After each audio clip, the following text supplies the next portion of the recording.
Diperlukan penyempurnaan kebijakan agar lebih tepat sasaran dan lebih adil dan berbasis data kepatuhan yang terukur. Tentunya laporan SPT masa yang 12 bulan terakhir ini harus tepat waktu.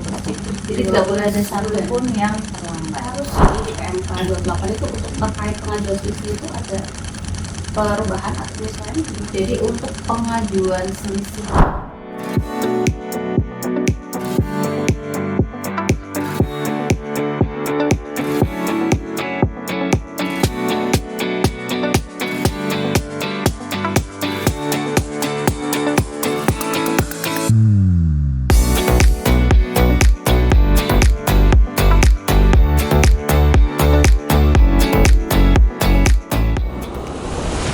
Bijak, salam sehat dan semangat untuk kita semua. Ya. Apa kabar Sobat Bijak hari ini? Semoga Sobat Bijak semua selalu sehat, semangat dan bahagia. Selamat bergabung di Bijak Bincang Pajak bersama Kanwil DJP Jakarta Utara. Yang kali ini bersama saya Suci, penyuluh Kanwil Pajak DJP Jakarta Utara.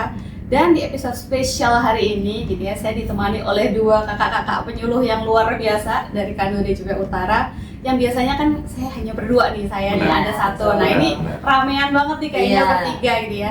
Nah siapa itu tentunya sudah tidak asing bagi Sobat Bijak semua. Tapi kita sapa dulu kakak-kakak penyuluh ini, ada Bang Aceh dan Kak Ratri. Boleh say hi dulu? Halo. Bagaimana nih kabarnya kakak-kakak penyuluh hari ini? Alhamdulillah Luar biasa. Luar biasa ya Sangat hari luar biasa. ini. Cerah di luar semuanya hari ini ya. Semoga tetap sehat dan semangat. Nah seperti biasa di Bincang Pajak kali ini dan seperti biasa sebelum-sebelumnya juga, kita akan menemani Sobat Bijak untuk menyampaikan materi-materi terkini tentang perpajakan. Iya. Benar. Nah di episode kali ini kan baru aja nih lagi rame banget nih, kayaknya happening banget, ada PMK terkait pendahuluan. Betul. Ini saya coba baca dulu nih karena judulnya cukup panjang ya, saya baca teks boleh ya? Boleh. Jadi PMK 28 tahun 2026 tentang tata cara pengembalian pendahuluan kelebihan pajak. Nah seperti kita tahu bahwa sebelumnya tuh sudah diatur di peraturan sebelumnya. Nah sekarang juga masih ada tiga kriteria pengembalian pendahuluan gitu ya. Betul. Kalau ada 17C yang untuk kriteria tertentu, kemudian ada yang persyaratan tertentu, 17D Undang-Undang KUP, dan satu lagi itu yang terkait PPN, yang risiko rendah. Ya. Gitu. Nah di episode kali ini kita akan mungkin lebih fokus ya kayaknya, karena kalau bahas tiga-tiganya kayaknya kita sampai dari pagi sampai maghrib ya.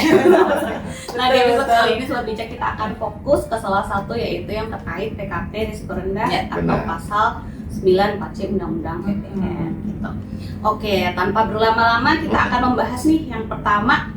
Mungkin kita ke yang lebih sebelah saya pas banget. Baik. Ada Bang Aceh ya. Yang di tengah udah diapi tuh kan. Ya. Apa sih yang sebenarnya mendasari terbitnya ada PMK ini gitu? Baik. Ya. Ini pertanyaan yang sangat bagus nih ya, Kak Suci dan Sobat Bijak semua. Jadi yang mendasari diterbitkannya PMK baru ini, kita sebut nih PMK Pendul ya, pengambilan pendahuluan. Pendul. Iya, Pendul. Kita biasa menyebut PMK Pendul. Itu ada dua yang mendasarinya. Pertama, ketentuan yang berlaku saat ini belum menampung kebutuhan penyesuaian tata cara pengembalian pendahuluan kelebihan pembayaran pajak nih Kak Suci. Dan yang kedua, diperlukan penyempurnaan kebijakan agar lebih tepat sasaran dan lebih adil dan berbasis data kepatuhan yang terukur. Jadi itu yang mendasari Kak Suci. Oh baik, jadi PMK ini sebenarnya hadir untuk memberikan penyesuaian aja Benar. untuk menyempurnakan dari peraturan tentang tata cara pengembalian pendahuluan sebelumnya. Gitu. Nah kalau sudah wajah kita geser dulu ke sebelah ini biar rata ya. Yang kedua kita ke Kak Ratri lagi. Nah untuk tujuan, tadi kan sudah ada dasarnya. Nah kira-kira kalau untuk tujuan dari PMK ini tuh apa sebenarnya Kak? Sebenarnya ada 3 ya Kak Suci ya tujuan diterbitkannya PMK ini. Yang pertama ini meningkatkan akurasi dan pelaksanaan ketentuan pengembalian pendahuluan kelebihan pembayaran pajak. Kemudian yang kedua memberikan landasan hukum ya biar lebih jelas ya atas pelaksanaan pengembalian pendahuluan kelebihan pembayaran pajak. Kemudian yang terakhir memberikan kepastian hukum dalam pelaksanaan hak dan kewajiban di bidang perpajakan. Jadi ada 3 yang mendasari diterbitkannya PMK ini. Jadi tujuan diterbitkannya PMK ini ada 3 tadi.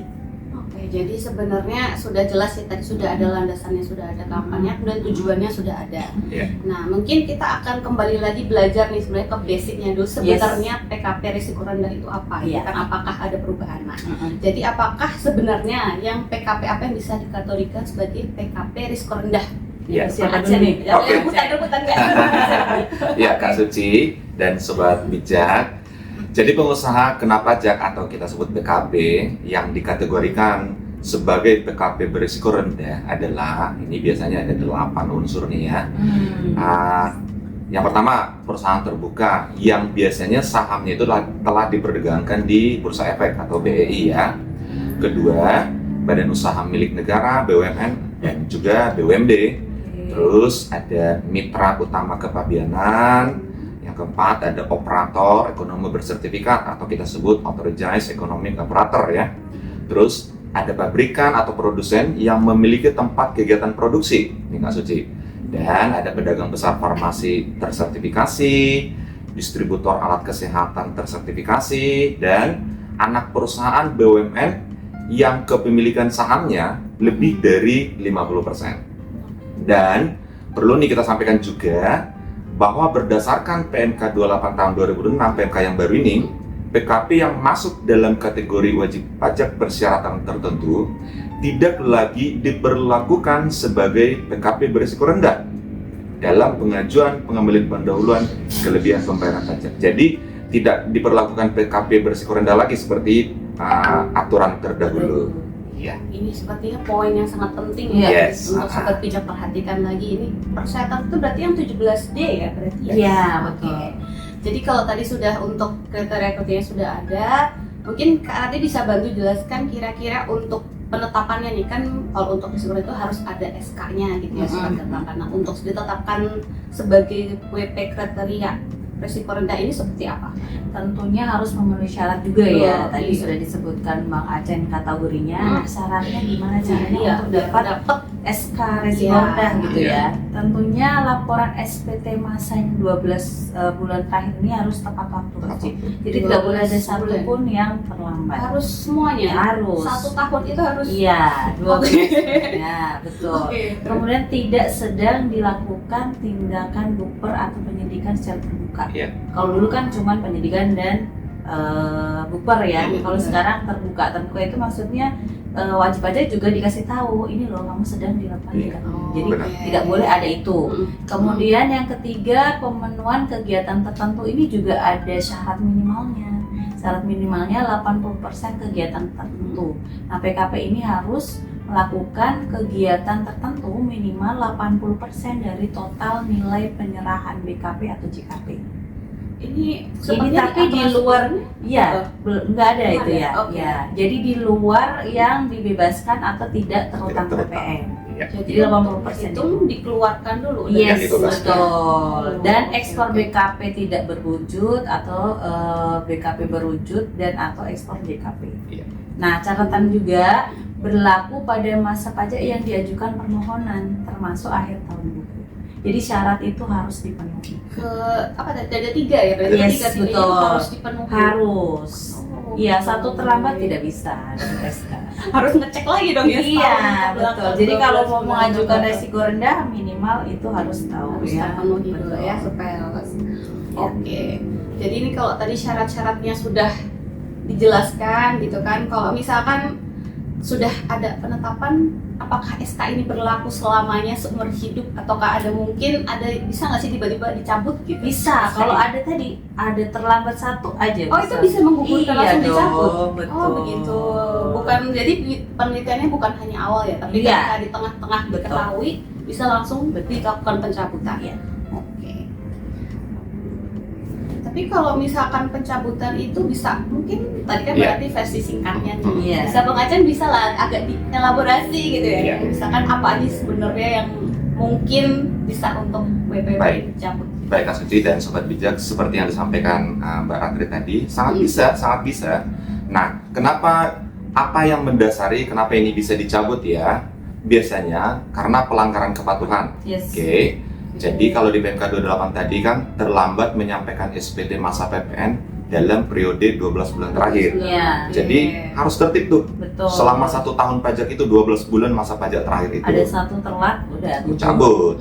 Nah, terus seperti tadi juga sudah disampaikan, pemeriksaan bukber dilakukan pemeriksaan bukti permulaan secara terbuka atau penyidikan tindak pidana di bidang perpajakan. Tadi juga sudah disampaikan Mbak Ratri ya. Terus jika terdapat vonis pidana yang dipidana karena melakukan tindak pidana di bidang perpajakan. Oke, ini berdasarkan putusan pengadilan ya Mbak Ratri ya, yang telah berkekuatan hukum tetap atau inkra. Terus atau jika tidak memenuhi kriteria subjek, tidak lagi memenuhi kriteria subjek pajak PKB berisiko rendah, sebagaimana dimaksud di pasal 13 ayat 2 PMK 28. Jadi nanti Sobat Bijak juga bisa membaca di pasal 13 ayat 2. Misalnya, kehilangan izin usaha farmasi seperti yang tadi kita sampaikan ya. Yang 8 kriteria. Di 8 kriteria tadi. Ada yang alat kesehatan tersertifikasi atau apapun itu. Jadi di pasal 13 ayat 2 nanti bisa kita baca, misalnya kehilangan izin usaha farmasi, pencabutan status IO-nya, ya, dan ada banyak hal lain lagi yang bisa menyebabkan pencabutan SK tersebut. Gitu. Lengkap sekali nih versi udah dari Baratian ditambah dengan penjelasan lebih lengkap dari Bang Acen gitu kan. Nah, tapi kan setelah WP ini ketika dapat SK, kemudian ada namanya sudah dapat SK untuk mengajukan pengembalian pendahuluan gitu. Nah, ketika misalkan Sobat Bijak nih mengajukan, kira-kira sebenarnya yang diteliti oleh KPP terdaftarnya itu kira-kira apa sebenarnya yang dicek nanti? Jadi ini ya Kak Suci dan Sobat Bijak semua, pengajuan permohonan pengembalian pendahuluan untuk PKP risiko rendah ini akan dilakukan 2 penelitian ya. Ada penelitian formal dan juga penelitian dan validasi penghitungan kelebihan pajaknya. 2 kali berarti. Yes. Nah, untuk penelitian formalnya, pertama kita cek dulu nih Kak Suci, apakah status SK-nya ini masih aktif atau enggak? Kayak sudah diajukan. Ya, gitu. betul. Jadi memang setiap kali pengajuan kita harus cek itu dulu. Kemudian yang kedua, pengecekan kepatuhan tadi. Kalau misalkan 12 pelaporan SPT PPN 12 masa terakhir itu ada yang telat, ya udah gugur berarti nggak bisa di langsung formalnya aja udah nggak terpenuhi. Ya. Kemudian yang ketiga, pengecekan status pemeriksaannya. Tadi tidak sedang dilakukan pemeriksaan atas masa pajak yang dilakukan permohonan pengembalian pendahuluan. Jadi masa pajak itu juga harus clear, tidak ada proses pemeriksaan di sana. Tidak cukup yang 12 bulan kemarin. Tapi itu pun harus clear ya. Iya. Kemudian yang keempat, pengecekan status bukti permulaan atau tidak sedang dilakukan pemeriksaan bukti permulaan secara terbuka dan atau penyidikan tindak pidana di bidang perpajakan. Kemudian yang kelima, pengecekan status pidananya ini tidak dipidana karena melakukan tindak pidana di bidang perpajakan berdasarkan putusan pengadilan yang telah berkekuatan hukum tetap dalam jangka waktu 5 tahun terakhir seperti yang sudah disampaikan Bang Acen tadi. Jadi penelitiannya tuh berkali-kali dari pas awal dicek, tengah-tengah dia dicek, bahkan saat pengajuan permohonan tuh masih tetap dicek ya secara formalnya. Betul. Jadi kalau validasinya sudah, nah ini untuk gambaran tadi kan sudah ini ya formalnya. Mungkin untuk Bang Acen bisa jelaskan untuk yang penelitian atau validasi penghitungan kelebihannya tadi seperti apa kira-kira gambarannya? Baik, Kak Suci dan Mbak Ratri dan Sobat Bijak. Jadi untuk penelitian dan validasi penghitungan kelebihan pajak bagi PKP risiko rendah ada 3 hal nih yang harus kita teliti ya. Itu 1, pemenuhan kegiatan tertentu. Tadi udah disampaikan Mbak Ratri juga, Kak Suci dan Sobat Bijak. Jadi harus ada minimal 80% dari total nilai penyerahan ekspor pada masa pajak yang diajukan meliputi penyerahan PKP atau JKP selain penyerahan yang mendapat fasilitas dibebaskan. Jadi minimal 80%. Itu harus kita garis bawah itu Sobat Bijak. Kedua, kita juga meneliti kebenaran penulisan dan penghitungan untuk memastikan kebenaran penjumlahan, pengurangan perkalian, dan pembagian suatu bilangan dalam penghitungan pajak. Jadi bagaimana hasil di SPT masa yang diajukan itu benar perhitungannya. Jadi itu juga menjadi bagian dari penelitian. Terus seperti yang disampaikan Mbak Ratri tadi, juga kita harus meneliti dan memvalidasi pajak masukan. Itu faktur pajak atau dokumen lain yang dipersamakan, apakah telah dilaporkan dalam SPT masa PPN pembuat fakturnya. Itu benar-benar kita teliti secara benar. Terus dokumen impornya atau PIB-nya telah dipertukarkan secara elektronik dengan DJP atau diunggah dengan mencantumkan NTPN-nya. Terus surat penetapan untuk impor barang kiriman harus terdapat di sistem Direktorat Jenderal Bea Cukai, atau dipertukarkan secara elektronik dengan DJP, dibayar via pos dan telah memiliki NTPN. Yang pembayaran sendiri itu harus telah divalidasi dengan NTPN. Jika via surat setoran pajak ya, yang mandiri ya, atau tervalidasi di sistem DJP. Nah, itulah yang menjadi bagian penelitian dan validasi kita, Kak Suci dan Sobat Bijak. Soal formal tadi ya. Iya, benar. Ini sangat rinci ya, dan sepertinya kebanyakan harus memang sudah valid di sistem Betul. sudah diper atau belum, kalau belum harus sudah dipertukarkan. Iya. Gitu. Oke, jadi kan kalau misalkan tadi sudah dijelaskan, target itu kalau misalkan ada yang dulu misalkan istilah sudah dikembalikan tapi ada yang belum dikembalikan. Selisihnya. Atau istilahnya itu kalau biasa disebut dengan pengajuan selisih kelebihan pajak yang belum dikembalikan. Nah, apakah di aturan yang baru ini di PMK 28 itu untuk terkait pengajuan selisih itu ada perubahan atau penyesuaian? Jadi untuk pengajuan selisih kelebihan pembayaran pajak yang belum dikembalikan di Kak Suci, ini masih sama menggunakan permohonan melalui surat tersendiri. Jadi wajib pajak baik kriteria tertentu, persyaratan tertentu atau resiko rendah dapat mengajukan permohonan pengembalian selisih pajaknya yang belum dikembalikan melalui surat tersendiri. Tapi ada syaratnya. Pertama, syaratnya sedang dilakukan pemeriksaan tentunya atas masa pajak itu ya. Kemudian DJP belum mulai melakukan pemeriksaan pajak atas masa pajak atau tahun pajak terkait, atau belum melakukan pemeriksaan bukti permulaan. Benar. Kemudian secara terbuka juga ya tadi ya sudah disebutkan ya. Kemudian yang kedua, batas waktu pengajuannya itu juga diatur. Jadi permohonan pengembalian selisih ini melalui surat tersendiri harus disampaikan 2 tahun sebelum daluarsa penetapan. Jadi kayaknya masih sama sih sama Masih. untuk Masih. sebenarnya kurang lebih masih sama. masih Ya. sama. Tapi itu untuk penelitiannya tetap seperti sebelumnya. Yes, berarti ya. Harus betul. ngecek ketentuan apakah SKS yang berlaku. Iya, itu masih iya, sama masih. ya berarti ya. Iya. Oke, ini sih lengkap sekali nih penjelasan dari dua narasumber. Nggak salah memang milih narasumber hari ini. Jadi hari ini memang PMK ini cukup baru Iya. banget gitu ya.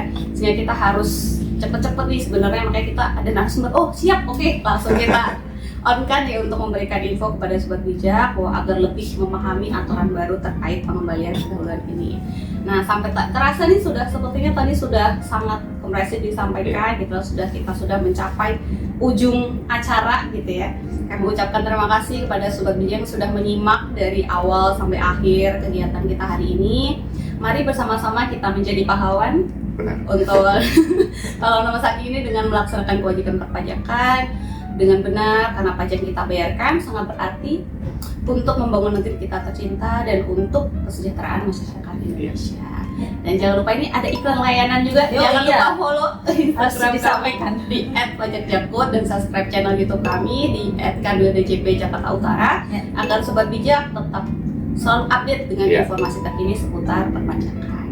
Nah, semoga apa yang kami sampaikan bermanfaat. Nah, jika juga Sobat Bijak mungkin baru keingat nanti ada yang mau ditanyakan apa, dapat menghubungi di Kering Pajak di 1500-200 atau di seluruh unit-unit vertikal DJP juga bisa melalui akun sosmed DJP juga bisa. Iya. Gitu. Jadi kami akhiri, mungkin tutup dulu. Kita Boleh. terakhir Silakan. pajak kudu bisa tangguh ya. Oke. Baik, jadi pajak tumbuh, Indonesia tangguh. Assalamualaikum warahmatullahi wabarakatuh. Sampai jumpa. Sampai jumpa.